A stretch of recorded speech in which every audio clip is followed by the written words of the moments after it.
Hello my dears, welcome back to my channel. എന്തെല്ലാം കൂട്ടുകാരെ വിശേഷങ്ങൾ? സുഖമാണെന്ന് പ്രതീക്സിക്കുന്നു. എൻ്റെ ഇരിപ്പിടം കണ്ടിട്ട് നിങ്ങൾക്കൊക്കെ ഒരു ഡൗട്ട് വരുന്നുണ്ടാവും. സത്യം പറഞ്ഞാൽ ഒരു സിംഹാസന ഇരിപ്പിടത്തിലാണ് ഞാൻ ഇരിക്കുന്നത്. കണ്ടു, സിംഹാസന ഇരിപ്പിടത്തിൽ സിറ്റ് ഔട്ടിലാട്ടോ.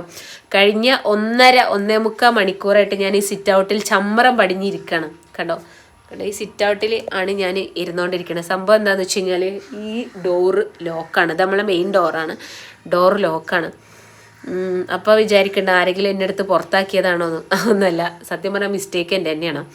ഇന്ന് നമ്മളെ കുടുംബത്തിലെ ഫൈക്കാക്കുൻ്റെ ഇളയമ്മ മേമ, അതായത് ഉമ്മാൻ്റെ അനിയത്തിൻ്റെ വീട്ടിൽ നിന്നൊരു ഫംഗ്ഷൻ ഉണ്ട്. അപ്പോൾ ആ ഫംഗ്ഷൻ ആകുമ്പോൾ ഇപ്പം ഓരോ കമ്മ്യൂണിറ്റീസിൽ, ഇപ്പം മുസ്ലിം കമ്മ്യൂണിറ്റി എല്ലാത്തിലും ഉണ്ടെന്ന് തോന്നുന്നു, ഈ പ്രസവത്തിന് കൂട്ടിക്കൊണ്ടുപോലൊക്കെ ഒരു ചടങ്ങുണ്ടാവുമല്ലോ.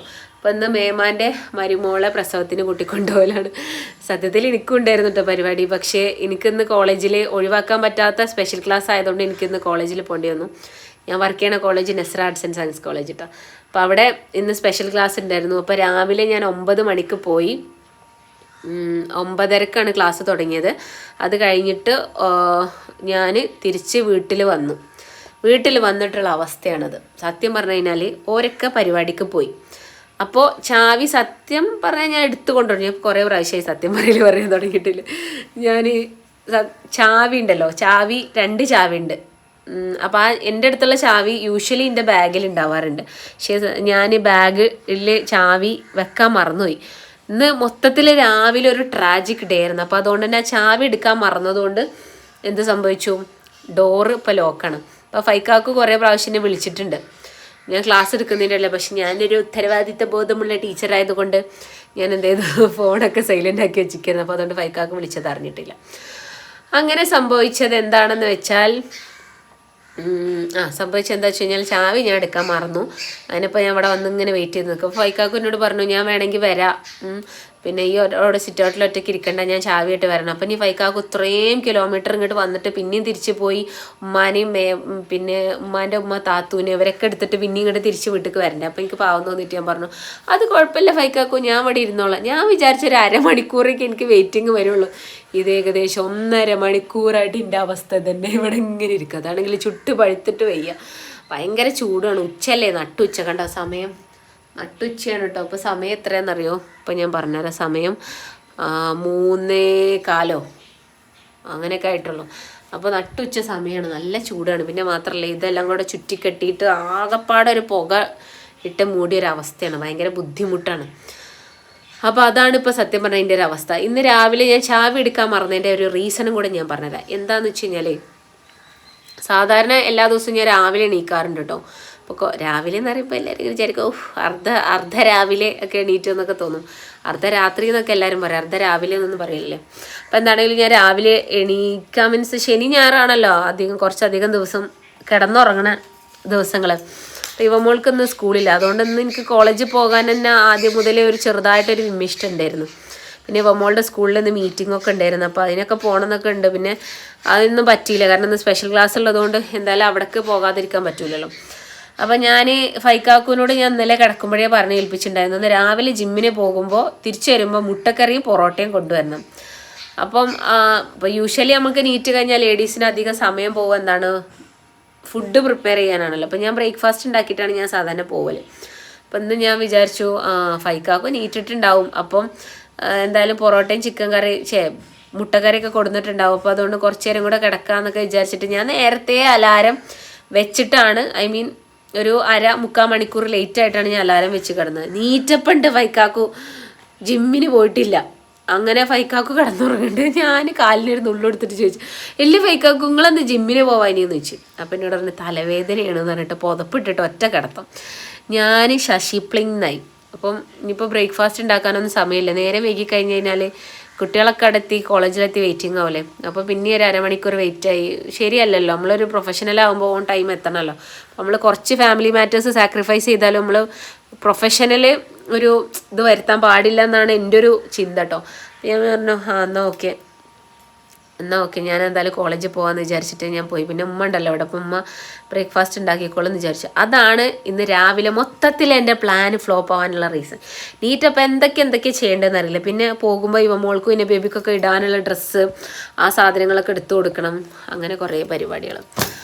അങ്ങനെ മൊത്തത്തിൽ എൻ്റെ ദിവസം ഇന്ന് മൂഞ്ചി എന്ന് പറയാം. ഞാൻ വന്നിട്ട് കുറേ സമയം ഇവിടെ കിടന്നു കേട്ടോ. അതാ ഇതന്നെ എൻ്റെ ഇന്നത്തെ സ്പെഷ്യൽ തലയാണ്, എൻ്റെ കോളേജ് ബാഗ്. ആദ്യമേ കുറേ കിടന്നു.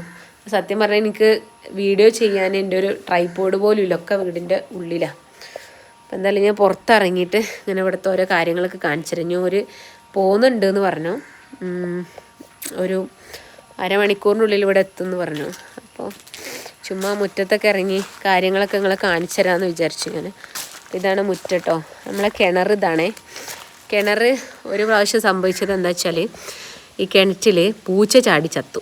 എൻ്റെ അമ്മേ, ഞങ്ങൾ കുറച്ച് കഷ്ടപ്പെട്ടെന്ന്. പൂച്ച ചാടി ചത്തിട്ട് വേണ്ട അന്ന് ഈ നെറ്റിന് എന്തോ പറ്റിയിട്ട് നെറ്റിന് ഓട്ടാവുക എങ്ങനെ എന്തോ സംഭവിച്ചത്. ഇതിൻ്റെ ഉള്ളിലേക്ക് പൂച്ച ചാടി ചത്ത്. ഞങ്ങൾ കണ്ടിട്ടില്ല. ഇവിടെ കണ്ട ആ മുകളിലുള്ള വീട് കണ്ടോ, അത് അമ്മിണി ചേച്ചീൻ്റെ വീടാട്ടോ. അമ്മിണി ചേച്ചീൻ്റെ ആ ഒരു ഇടയ്ക്ക് ഇപ്പം ഈ എന്താ പറയുക, ചൂടുകാലമൊക്കെ ആകുമ്പോൾ ഇതിൽ നിന്നാണ് വെള്ളം കൊണ്ടുപോകുക. അതിൽ കുറേ പേര് ഞാൻ കല്യാണം കഴിഞ്ഞ് വന്നതിന് ശേഷം ഒരുപാട് പേര് വെള്ളം കൊണ്ടുപോയി ഞാൻ കണ്ടിട്ടുള്ള കിണറാണ്. അപ്പോൾ ഈ കിണറ്റിൽ ചാടി ചത്തത് നമ്മൾ കണ്ടില്ല. അമ്മിണി ചേച്ചി വെള്ളം കോരാൻ വേണ്ടി വന്നപ്പോൾ ഒരു പൂച്ച അങ്ങോട്ട് മലച്ച് കിടക്കണുണ്ട്. എൻ്റെ അമ്മേ, അന്ന് ഉമ്മല്ല കേട്ടോ ഇവിടെ. ഞാനും ഫൈക്കാക്കും അനുഭവിച്ച യാതനകൾ കുറച്ചല്ല. ടാങ്കിലെ വെള്ളം പോലും ഉപയോഗിക്കാൻ പറ്റില്ല, കാരണം പൂച്ചൻ്റെ രോമം അങ്ങനെ ഫുള്ളുണ്ടാവും വൃത്തികെട്ട ഇത്. ആ എന്ന് ചാടി എന്ന് ചത്തുവെന്നും നമുക്കറിയില്ലല്ലോ. അതാണെങ്കിൽ ഇങ്ങോട്ട് ബലം വെച്ചിങ്ങനെ കിടക്കുന്നുണ്ട്. പിന്നെ ആ പൂച്ചനെ അങ്ങോട്ട് എടുക്കാൻ പറ്റൊരു പാടെ. ഫൈക്കാക്കും എന്തൊക്കെയോ ചെയ്ത് ക്ഷമ കൊണ്ട് തന്നെയാണെന്ന് പറയാം. കാരണം എന്തെങ്കിലും ബക്കറ്റ് മുക്കുമ്പത്തിന് പൂച്ച വെള്ളത്തിക്കണ ബക്കറ്റ് തട്ടുമ്പത്തിന് എന്ത് ചെയ്യും, അത് പൂച്ച മറ്റേ സൈഡിലേക്ക് പോവും. അങ്ങനെ മൊത്തത്തിൽ ടാസ്ക് ആയിട്ടുണ്ടായിരുന്നു. അങ്ങനെ പിന്നെ ഫൈക്കാക്കു ശ്രമിച്ച് അവസാനം പൂച്ചനെ കിട്ടി. പിന്നെ ഈ മൊത്തം കിണറൊക്കെ ക്ലീൻ ചെയ്ത് എന്താ പറയുക, വെള്ളം മൊത്തം ആളുകളെ വിളിച്ച് ഫുള്ള് പുറത്തേക്ക് കളഞ്ഞ്, ഫുള്ള് കോരി പുറത്തേക്ക് കളഞ്ഞ് മൊത്തത്തിൽ ടാങ്കും എല്ലാം പൈപ്പും ഒക്കെ ക്ലീനാക്കി. അങ്ങനെയാണ് പിന്നെ നമ്മൾ വെള്ളം എടുക്കാൻ തുടങ്ങി. അതാണ് ഈ കിണറിൻ്റെ ചരിത്രം, ഞാൻ വന്നതിന് ശേഷമുള്ള ചരിത്രം. അയ്യോ, ഇവ മോളെ സ്കൂളിലേക്ക് ഇടുന്ന ചെരുപ്പാണ് മൈ ഡിയേഴ്സ്. രാവിലെ തിരഞ്ഞാൽ കാണൂല. എനിക്ക് തോന്നണേ ഇനബേബിൻ്റെ പണിയാണ് ഇതിവിടെ കൊടുന്നിട്ടത്. ആ, ഇതിൻ്റെ തുണ അവിടെ ഉണ്ട് കണ്ടോ, തുണ. ഈ ചെരുപ്പ് ഇവ മോളെ മഴക്കാലമായപ്പോൾ ഓരോ സ്കൂളിൽ ഈ ചെരുപ്പാണ്. സാധാരണ ഷൂ ആണ് കേട്ടോ. ഇപ്പോൾ ഈ ചെരുപ്പാണ്, മഴക്കാലമല്ലേ ഇപ്പോൾ. അപ്പോൾ ഷൂ ഷോക്സൊക്കെ ഇട്ട് കഴിഞ്ഞാൽ ആകെ ചീഞ്ഞ് എന്തൊക്കെയോ സ്മെല്ലൊക്കെ വരും. അപ്പോൾ അതുകൊണ്ട് ഇപ്പോൾ തൽക്കാലത്തിന് ഈ ചെരുപ്പാണ് അവർക്ക് ഇടുന്നത്. പിന്നെ ഇപ്പോൾ ഇവിടെ മുറ്റത്ത് കാണിച്ചു തരാൻ പറ്റിയ കാര്യങ്ങൾ എന്ന് വെച്ച് കഴിഞ്ഞാൽ ഉമ്മാൻ്റെ ചെടികളും സംഭവങ്ങളൊക്കെയാണ്. കാണിച്ചു തരേ. ഉമ്മ നനച്ചുണ്ടാക്കി. മോസ്റ്റ് ഇമ്പോർട്ടൻ്റ്ലി ഉമ്മാൻ്റെ കുറേ എന്താ പറയുക ക്രിയേറ്റിവിറ്റി ആൻഡ് ടാലൻറ്റ് കാണിച്ചിട്ട്. ഇത് ഈ ഒരു ചട്ടി കേട്ടോ, ഇതാ ചട്ടി നമ്പർ 2. ഇത് പിന്നെ നോർമൽ ചട്ടിയാണ്. ചട്ടി നമ്പർ 3 ഇവിടെ കണ്ടോ. ചട്ടി നമ്പർ 4 ഇവിടെ 4, 5 കണ്ടോ. ഇവിടെയൊക്കെ നിറയെ ചട്ടിയുണ്ടോ. ഇനി ഇവിടെ നോക്കുകയാണെങ്കിൽ ഈ സൈഡിൽ കണ്ടോ, ചട്ടികളെ കൊണ്ടൊരു 5 കളിയാണ്. ഇതൊക്കെ എങ്ങനെ ഉണ്ടാക്കിയതാണെന്നറിയാം. ടയറുണ്ടല്ലോ, വണ്ടിയൊക്കെ പഞ്ചറായി കഴിഞ്ഞാൽ അതിൻ്റെ ടയറ് മുറിച്ച് പൊളിച്ച് അതെന്തൊക്കെയോ ഒക്കെ കാണിച്ചിട്ടാണ് ഇങ്ങനത്തെ സാധനങ്ങൾ ഉണ്ടാക്കുക. ഇവിടെ കണ്ടോ, ഇത് മൊത്തം അമ്മാൻ്റെ ചെടികളുടെ ഒരു സംഹാരികയാണ്. ഈ സൈഡിലും ഉണ്ട് കേട്ടോ.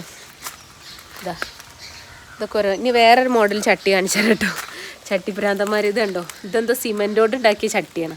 ഇതെന്തൊക്കെയോ ബക്കറ്റിൻ്റെ ഉള്ളിൽ എന്തൊക്കെയോ ക്ലോത്തൊക്കെ ഇട്ടിട്ട് എന്തൊക്കെ ഉമ്മ അങ്ങനെ കാണാം ഓരോ സാധനങ്ങളൊക്കെ ചെയ്യണം. അങ്ങനെ ഉണ്ടാക്കിയ ചട്ടികളാണ്. ഇതിൽ ഫുള്ള് ഇതേപോലെ കണ്ടോ, ഈ സൈഡിലൊക്കെ ഫുള്ള് ഉമ്മാൻ്റെ ചെടികളും ചട്ടികളാണ്. അങ്ങനെയാണ്. എനിക്കാണെങ്കിലോ ഈ ഒരു കലാവാസന തീരെ ഇല്ലാതെ പോയി. ഞാൻ സത്യം പറഞ്ഞു കഴിഞ്ഞാൽ ആകെ ഒരു സാധനം കുഴിച്ചിട്ടത് എന്താണെന്നറിയോ, പണ്ടൊരു പ്രാവശ്യം വാപ്പ ഇതേപോലെ വാപ്പ പറഞ്ഞ് കുഴിയൊക്കെ കുത്തിയിട്ടുണ്ട് കേട്ടോ. എന്നിട്ട് ഈ വാഴ ഉണ്ടല്ലോ, വാഴൻ്റെ ഇതിനെന്താ പറയുക, വാഴൻ്റെ ഉണ്ണിയോ, ആ സാധനം കൊണ്ടുവന്നിട്ട് എന്നോട് പറഞ്ഞു അത് അയക്കണ വെച്ചോ, മണ്ണിക്ക് കുഴിക്ക് ഇറക്കി വെക്കാറ്. ഞാൻ ഇറക്കി വെച്ചു, ജസ്റ്റ് വെച്ചു. എന്നിട്ട് വാപ്പയാണ് മണ്ണിട്ട് മൂടി. ആ ഒരു സാധനം മാത്രം എൻ്റെ ജീവിതത്തിൽ ഞാൻ ഇതുവരെ കുഴിച്ചിട്ടുള്ളൂ. വലിയ സംഭവമാക്കി പറയുന്നല്ലോ കേട്ടോ. സത്യം പറഞ്ഞു കഴിഞ്ഞാൽ ഈ കൃഷി സംഭവങ്ങളൊക്കെ നമ്മൾ ചെയ്ത് പഠിക്കേണ്ടതാണ്. പക്ഷെ എനിക്കതിനെക്കുറിച്ചൊരു ഐഡിയ ഇല്ല. അതാണ് സംഭവം. പിന്നെ വല്ലപ്പോഴൊക്കെ ഇവിടെ പെരുമ്പലത്തൊക്കെ ആകുമ്പോൾ ഉമ്മ ചെടികൾക്ക് നനച്ചു കൊടുക്കാനൊക്കെ പറയുമ്പോൾ അങ്ങനെ ചെയ്യണൊരു സംഭവം ഉണ്ടെന്നു. ഇതാണ് നമ്മൾ പുറത്തുള്ള ബാക്ക് സൈഡിലൊരു വ്യൂ കേട്ടോ.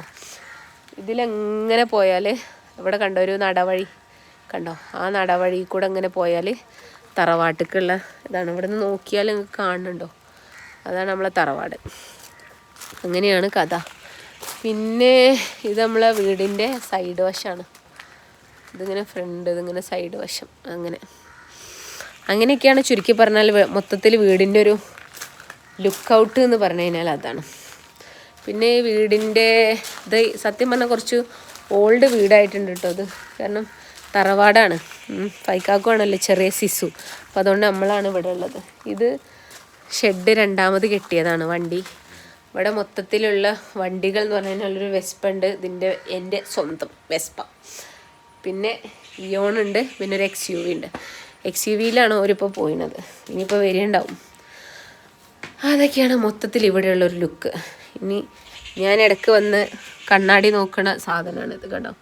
കോളേജിലേക്കൊക്കെ ഇറങ്ങിക്കഴിഞ്ഞാൽ ഒന്ന് കണ്ണാടിയിൽ നോക്കണമെന്ന് തോന്നിക്കഴിഞ്ഞാൽ പുറത്തിറങ്ങിയിട്ട് ഞാൻ നോക്കുക ഇവിടെയാണ് കേട്ടോ. എന്നിട്ട് ഷോളൊക്കെ ഒന്ന് ഇങ്ങനെ ശരിയാക്കി ഇതൊക്കെ ഇങ്ങനെ കെട്ടി പിന്നെ ഞാൻ ഹെൽമെറ്റൊക്കെ ഇട്ടിട്ട് അങ്ങനെ പോവും. അതാണ് എൻ്റെ ഒരു കഥ. ഇത്രയും കഥ പറഞ്ഞിട്ട് എത്തിയിട്ടില്ല. അതാണ് അതിലും വലിയൊരു കഥ. അങ്ങനെ എന്തായാലും ഇതൊക്കെ നിങ്ങൾക്ക് കാണിച്ചു തന്നിട്ട് അങ്ങനെ ഒരു 12 മിനിറ്റ് പോയി കിട്ടി. ഇനി പൈക്കാക്ക് പറഞ്ഞ മൊത്തത്തിൽ 20 മിനിറ്റ് എന്നാണ് പറഞ്ഞത്. ഇനിയൊരു 8 മിനിറ്റും കൂടെ ഉണ്ട്, നോക്കാം വരുമോ എന്നുള്ളത്. അപ്പോൾ ഗായ്സ്, ഇതാണ് എൻ്റെ ഇന്നത്തെ ഒരു കൊച്ചു വിശേഷം. അപ്പോൾ എന്താ പറയുക, എൻ്റെ തന്നെ മിസ്റ്റേക്ക്, എനിക്ക് തന്നെ സംഭവിച്ച ഒരമളിയാണ് ഇന്ന് നിങ്ങൾ കണ്ടത്. അപ്പോൾ അത്രേ ഉള്ളൂ കേട്ടോ.